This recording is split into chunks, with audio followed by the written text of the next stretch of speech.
Hey everybody, I'm here to teach you how to distract.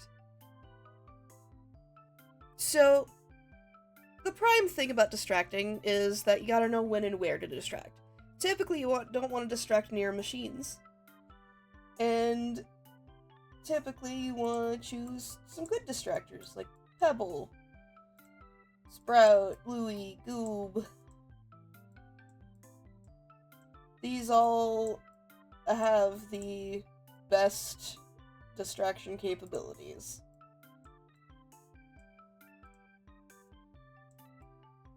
And there's some you can try to distract as. Like, you can try to distract as anyone with, like, 3-star move speed. Like, you can distract as these people pretty decently. Especially because...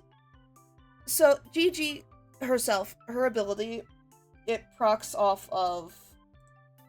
It procs this. That's the only reason it's up here. Is because you can pick up items as well as use her ability to increase your speed.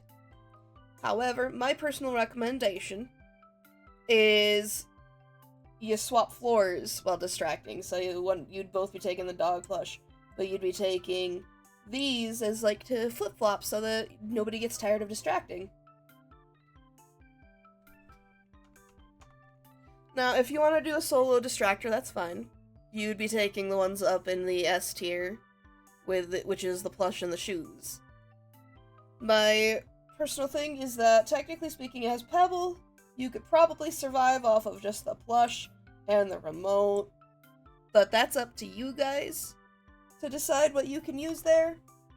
I personally prefer swapping off every other floor. It makes it a bit easier. So, technically speaking, Razzle and Dazzle can distract on odd floors. So you'd be running the horn and the plush and swapping off with somebody else who's taking the ribbon spool and the plush. So, I will say, it just depends on your playstyle. Louie is one of the best distractors right now because as you get lower in hearts, you get faster. Goob is good because you can also play him like a support if you need to. If there's one person missing from the elevator, you can just pull them in. Tisha is also good for that because she can increase the speed of those that are taking a tough time. Flutter can dash in. Rudy can also distract, it's just a little bit harder to do. And I will have some clips of how to distract after this whole explanation. There's not much to distracting, you just gotta be careful. There's also the bit of hitbox trouble that we have sometimes, where you'll get hit from miles away. I think it's best if you make sure you at least have one healer in the group, just to make sure that everybody can stay healthy. And I think that's about it. Now we're gonna move on to the clips of how to distract. So typically you're gonna want to find a place that's not in the way and distract there. Usually you want to do dead door. Sometimes there's machines at dead door where it's better off for you to distract there. Typically for Pebble, you're gonna want to try and keep yourself where you can take tight corners, but he'll still see you in time for you to not have to worry too much.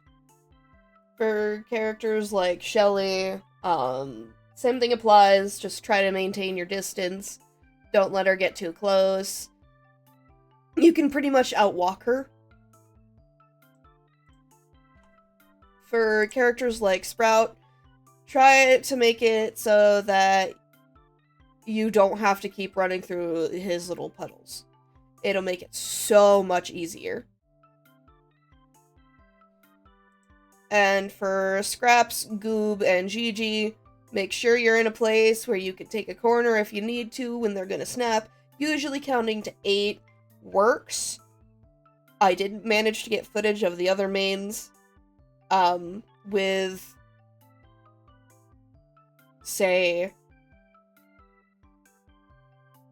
Astro, you're going to want to try not to run too much. With V, you're going to have to run at some point. With Dandy, you can usually outwalk him too. But that's pretty much it. I hope you guys enjoyed the video. I hope that you enjoy the guide. Thank you. And I hope that you enjoy distracting. Bye-bye!